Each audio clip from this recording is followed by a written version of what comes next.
Bonjour et bienvenue sur la chaîne du Troll Savant pour une partie en mode solo.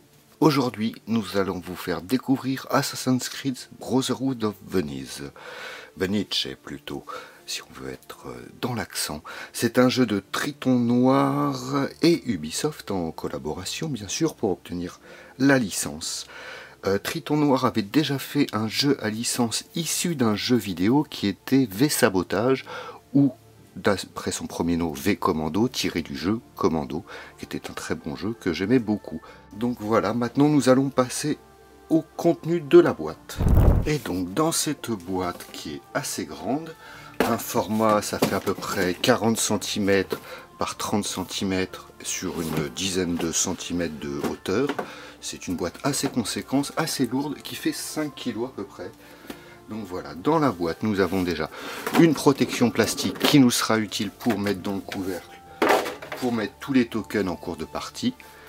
Nous avons une petite feuille, j'ai déjà ouvert et déjà joué la campagne, donc c'est pour ça. Une petite feuille qui au tout début nous précise comment installer le jeu.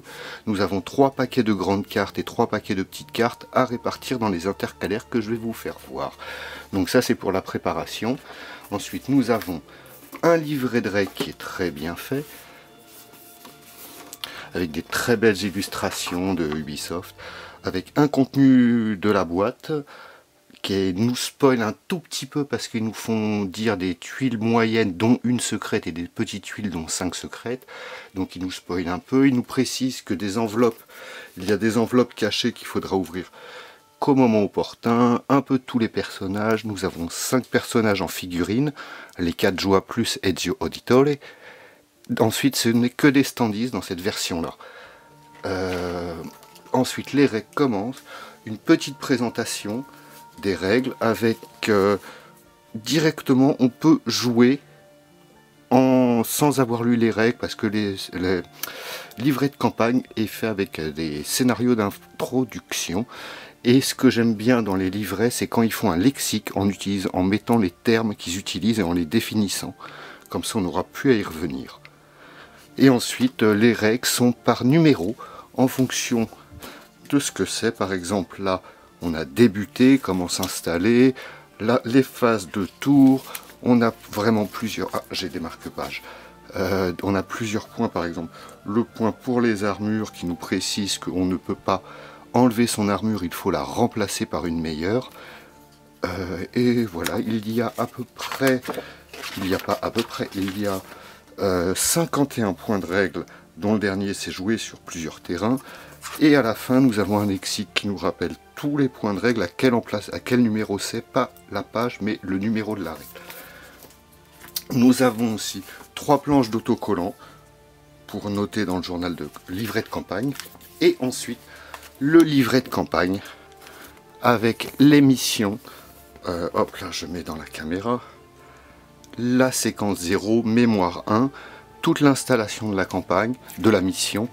Et ensuite, à la fin, attention, quand on a rempli la mission, on peut retourner la page et voir le résultat de la mission. Et c'est ça pour toutes les missions. La mission 2, avec la récompense.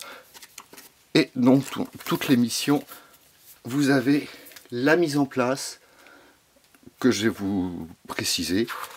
Et ensuite, une fois que la mission est résolue, il faut retourner pour avoir toute la récompense.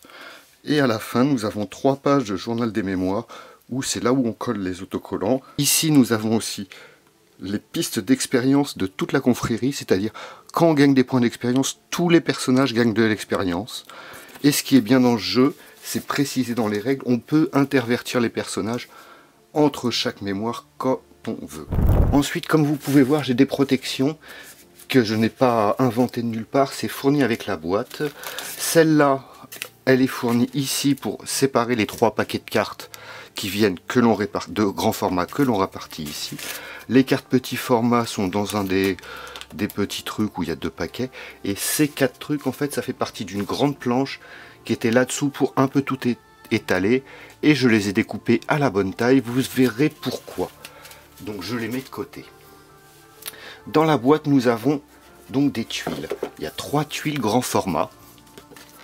Donc ça, c'est le repère qui est un côté pour les courtisanes et l'autre côté pour les mercenaires. Ça sera le choix du joueur de choisir quel repère il aura. Les courtisanes aident aux tests de détection, les mercenaires aident au combat. Ça, c'est un choix personnel. Nous avons ensuite deux autres grandes tuiles de décor réversibles, donc un bateau, un canal, une cour extérieure et une cour intérieure. Nous avons ensuite quelques grandes tuiles, je ne vais pas vous spoiler donc je la cache. Une tuile avec... Toutes les tuiles sont réversibles. Chaque tuile a d'un côté, par exemple pour les grandes, là il y a tout un bord noir où ça veut dire qu'il y a un mur. Et de l'autre côté, il n'y a qu'un seul petit bord noir sur cette case. Pareil pour les tuiles d'eau. Je ne vais pas vous spoiler. Un grand. Et la tuile d'intérieur, je retourne, elle a plusieurs côtés fermés d'un côté. Et de l'autre aussi, elle n'a qu'une seule entrée qui est cette zone. Donc voilà les tuiles d'intérieur, les grandes tuiles. Les petites tuiles sont au nombre de 4 sortes. Les tuiles de toit, les tuiles d'extérieur, les tuiles d'intérieur et les tuiles de canal. Sachant que toutes les tuiles de chaque sorte ont les mêmes caractéristiques. Les tuiles de canal n'ont pas de mur d'un côté, un mur de l'autre côté. Les tuiles d'intérieur ont 2 murs d'un côté et 3 murs de l'autre côté.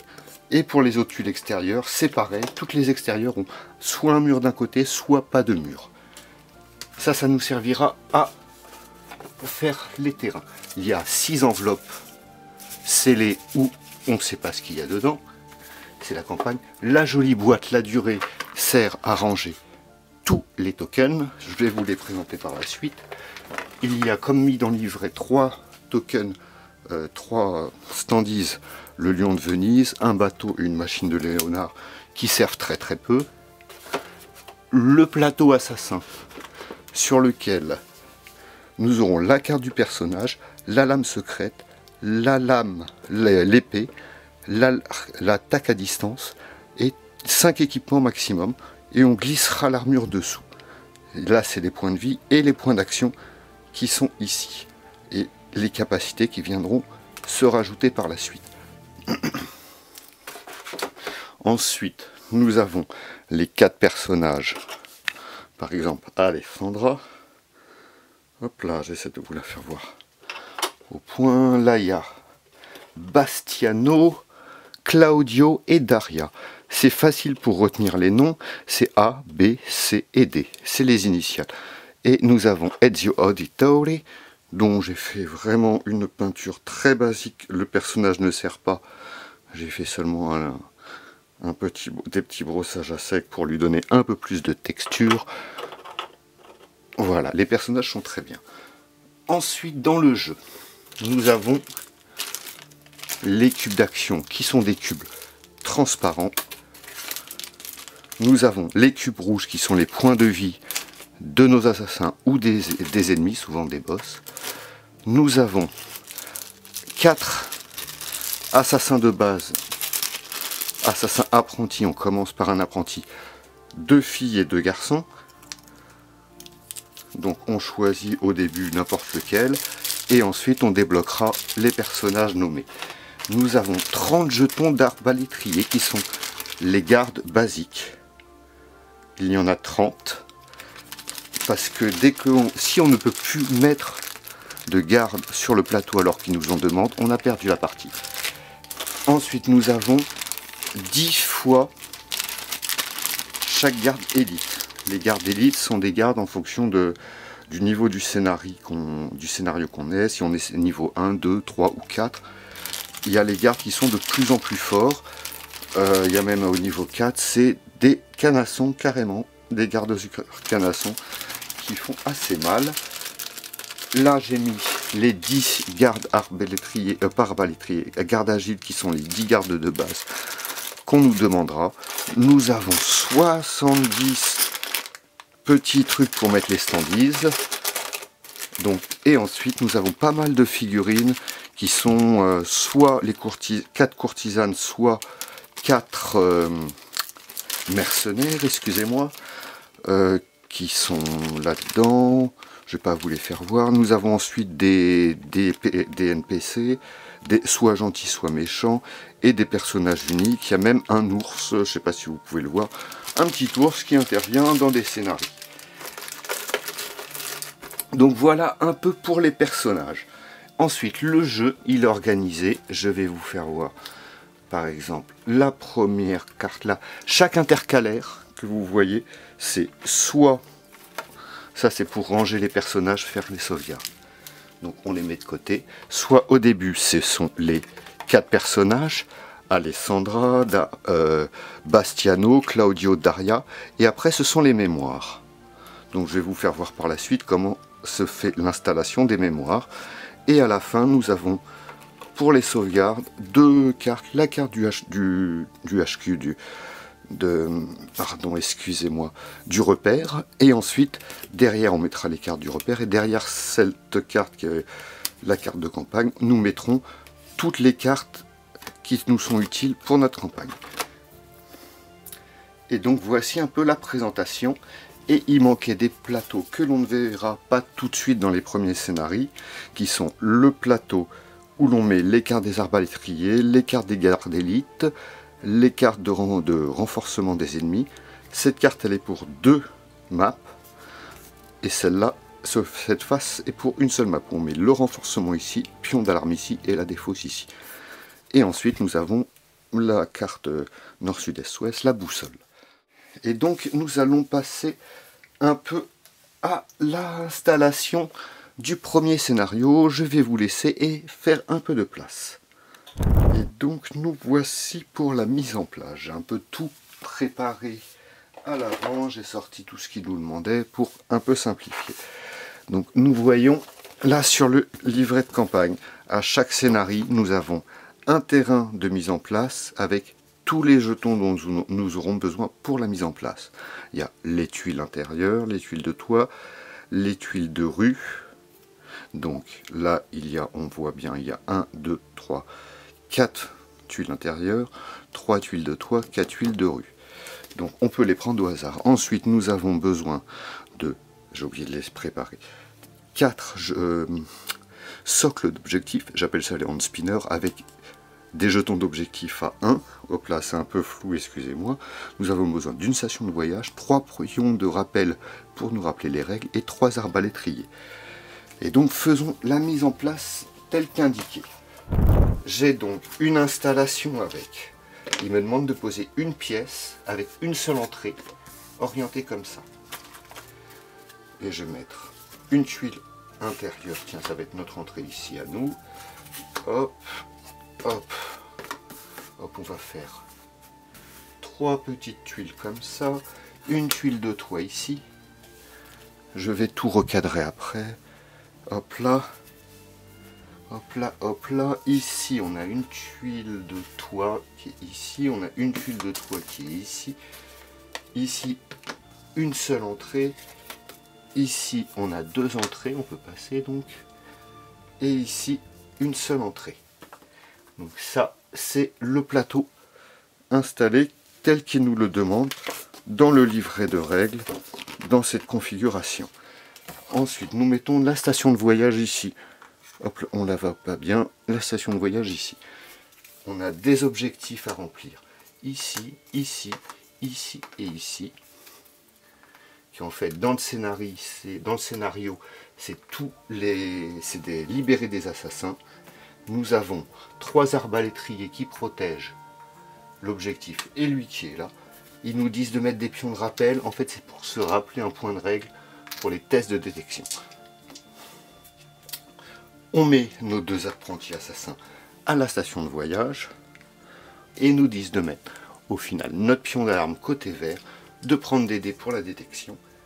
Et ensuite, la deuxième partie, c'est prendre la carte, tout le paquet de la mémoire, ce qu'ils appellent dans la version avec toute figurine, c'est les enveloppes, tout est mis dans des enveloppes scellées, alors que là c'est dans les intercalaires. Donc maintenant nous allons prendre la mission 0, la mémoire 01. Et donc j'ai pris tout le paquet mémoire 0. Carte stop, normalement ils disent de les enlever, mais je les garde. Donc attention, lisez cette carte, il faut toujours lire la carte comme ça. Et bien ranger après. Donc révélez les 4 petites cartes équipement. Il y a 4 cartes équipement. 3, 4. Ça, ce sont des récompenses. Donc on laisse les récompenses de côté. Les cartes équipement, ce sont 4 parachutes qu'on répartit sur nos assassins. Donc je vais en mettre 2 et 2. Ensuite, on ne révèle pas les cartes événements. Il y en a 5. Et on les mélange bien. Hop, on les met de côté. Et les cartes récompenses, bien les laisser de côté. Donc ça. Maintenant, on peut retourner cette carte qui va nous rappeler, comme chaque carte, toute une aide de jeu à chaque fois. Donc n'oubliez pas les tests de détection, les actions des apprentis, le tour de jeu. Il nous précise bien, c'est une mission où les ennemis ne jouent pas. Donc je vais mettre l'aide de jeu de côté. Et donc nous n'avons pas installé nos assassins. Ou chacun. Donc les assassins, je vais en mettre un ici et un ici. Ils ont 2 parachutes chacun. Il y a mon apprenti jaune ici et mon apprenti vert ici, qui sont mes personnages favoris au final. Chaque personnage a 3 points de vie qui sont symbolisés par des petits cubes rouges que l'on met ici, que l'on met dans cette petite zone. On ne les voit pas bien à l'image à cause du fond noir. Je mettrai une feuille blanche en dessous, ça sera plus visible. Donc chaque personnage a 3 points de vie et chaque personnage commence avec 3 cubes d'action. Et donc maintenant la mission peut commencer. On a installé, nos assassins sont prêts, nos marqueurs est vert, les dés sont prêts, le plateau est installé. Le but de la mission, faire une action à chaque objectif. Et ne pas se faire repérer, car si l'on se fait repérer, on est emmené directement en prison. Comment se passe un tour de jeu? L'aide de jeu nous le rappelle. Ça commence par la phase événement. Première chose, on remplit, ce n'est pas précisé dans le tour de jeu sur l'aide mémoire, mais la première chose qu'on doit toujours faire, c'est mettre nos 3 actions sur les personnages. Parce que certaines cartes demandent, on peut utiliser des points d'action pendant la phase événement. Ensuite, c'est tirer une carte événement qui va nous indiquer plusieurs choses. Une belle illustration, la condition du tour, et là, le petit signe, normalement c'est un point d'interrogation, mais c'est une direction vers laquelle les ennemis se déplaceront pendant leur phase de déplacement d'ennemis. Là, la carte nous dit nuit noire. Pendant ce tour, une fois maximum, lors d'un test de détection, vous pouvez ignorer et relancer tous les dés dont le résultat donne une alarme. Tous les dés rouges. Ok. Donc on la met là, on est en nuit noire. On peut faire un test de détection presque gratuit. Donc chaque apprenti assassin a 3 actions. Je vais mettre ça par ici. Qui sont symbolisées par les 3 cubes. On peut les faire dans l'ordre qu'on veut. Je peux faire une action ici, 2 actions ici, une action ici, une action ici et une action ici. J'ai le droit. Je peux les faire dans l'ordre que je veux. Comparé à V-sabotage où dès qu'on activait un personnage, il devait faire toutes ces actions, là on peut les répartir comme on veut. Donc la première chose que je vais faire, je vais prendre mon apprenti assassin masculin, faire une action, un déplacement, je me déplace ici. C'est écrit ici toutes les actions que l'on peut faire, soit accomplir un objectif, échanger avec des personnages, se déplacer d'une case, une action, utiliser un parachute, c'est écrit sur le parachute, 2 actions, et utiliser une station de voyage pour partir, une action. Là il me reste 2 actions. Avec mon apprenti femelle, je vais faire pareil. Ensuite là j'ai l'avantage de la nuit noire, donc je peux essayer de faire le snake. Donc avec une 2e action, je vais là, et une 3e action, je vais ici. Je rentre dans une case où il y a un garde, je dois faire un test de détection, un dé rouge par ennemi. Donc là je lance mon dé, j'obtiens un résultat vierge, il ne me repère pas. Le résultat avec l'œil plus l'alarme, c'est il me repère si et seulement s'il y a l'alarme, et là, bien sûr, il me repère. Donc là, il ne m'a pas repéré. j'ai dépensé mes 3 actions. Avec l'apprenti assassin, maintenant je vais utiliser un parachute. Le parachute qui 2 points d'action pour l'utiliser. Si je suis sur un toit ou au sommet du tour, je me déplace sur un autre toit et j'élimine un garde tout de suite, avant tout test de détection. Donc je vais utiliser mon parachute, je le défausse, je dépense 2 points d'action et je fais ouais, splash, et je saute sur mon garde et je l'assomme. J'ai dépensé toutes mes actions, c'est la fin du tour. Début d'un nouveau tour, on reprend nos 3 actions et on révèle une nouvelle carte événement. Des florins. Pendant la phase des assassins, un assassin peut dépenser un point d'action pour lancer des florins sur une case proche. Les gardes de cette case sont occupés à ramasser les pièces et ils n'effectuent aucun test de détection. Ce qui peut être très bien, mais je ne vais pas pouvoir m'en servir. Car je ne vais pas avoir assez d'actions. Parce que lui, le monsieur, il va faire une action pour bouger ici. Les ennemis, là, des florins, on ne sait pas vers où ils vont. Une deuxième action pour remplir l'objectif. Je mets le jeton à côté de moi, il me rapportera des points d'expérience. Au dos du jeton, il y a le jeton avec le nombre de points qu'il faut, et ensuite l'expérience derrière, qui est accumulée. Et j'ai un 3e point, je reviens ici. C'est simple. Là, ici, je suis incognito, je prends l'objectif. Pareil. Ensuite, un 2e point d'action, je me déplace ici. Un 3e point d'action, je me déplace ici. Mon tour est fini. Il n'y a pas le tour des ennemis. C'est un nouveau tour, donc une nouvelle phase événement. La phase événement de ce tour, c'est ombre. Pendant ce tour, ignorez le premier test de détection. Ok, donc je récupère bien sûr mes 3 cubes d'action. Donc 1, 2. Donc lui, il va faire, 1, 2, 3 actions. Il ignore le premier test de détection. Il l'ignore. On ne le fait pas. Et elle va faire 1 point d'action ici, 2 points d'action ici, et elle va s'arrêter là. J'ai pas envie de tenter un test de détection et de le louper, ça serait bête. Et donc, fin du tour, je récupère mes 3 actions et je révèle une carte événement qui là nous indique que les gardes iront vers l'ouest s'ils bougeaient. Et pendant ce tour, tout test de détection sur un toit s'effectue comme si on était en alarme, sauf pour Bastiano. Il n'est pas là, Bastiano. Ok, donc 3 actions, lui va faire un objectif, 2e action ici, et 3e action ici.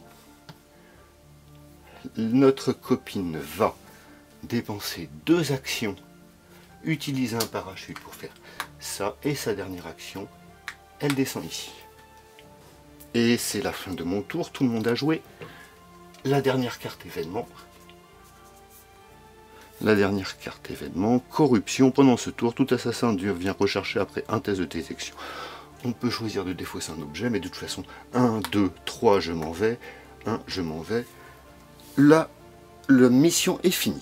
Une fois la mission finie, nos 2 assassins échappés, nous pouvons ranger tout. Donc on laisse les points d'action avec les assassins, leur équipement non utilisé et les assassins se mettent de côté, les points d'expérience se mettent de côté et on peut ranger la carte. Donc on range tous les personnages, les hand spinners, le point d'alarme qu'on met bien de côté parce qu'il est bien utile, les dés de côté, tous les petits jetons que l'on remettra tranquillement dans la boîte et hop, hop, et le plateau est ainsi rangé. Résultat de la mission. Résultat de la mission, nous prenons, hop là, après avoir complété cette mémoire, ranger cette carte dans ce compartiment.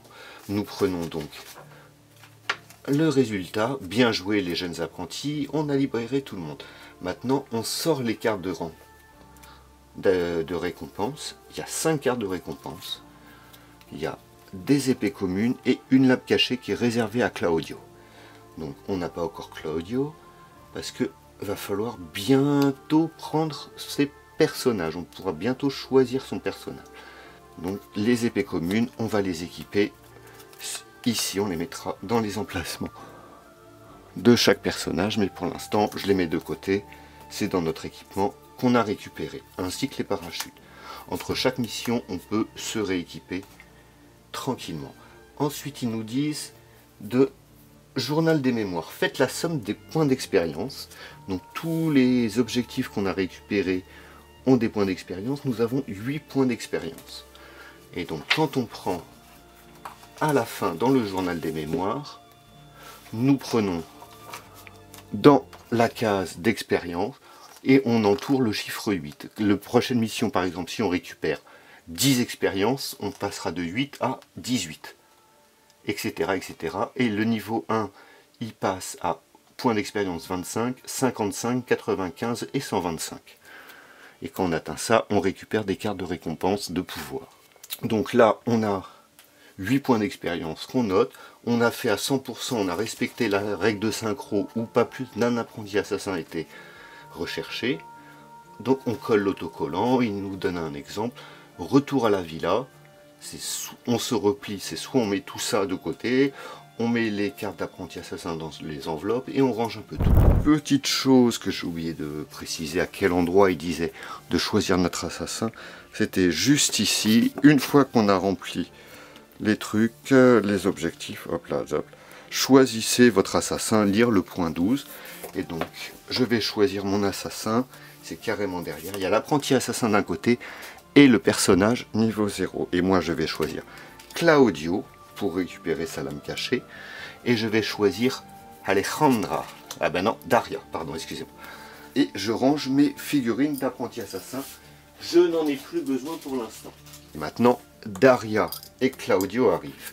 Ils ont chacun une épée commune et chacun un parachute.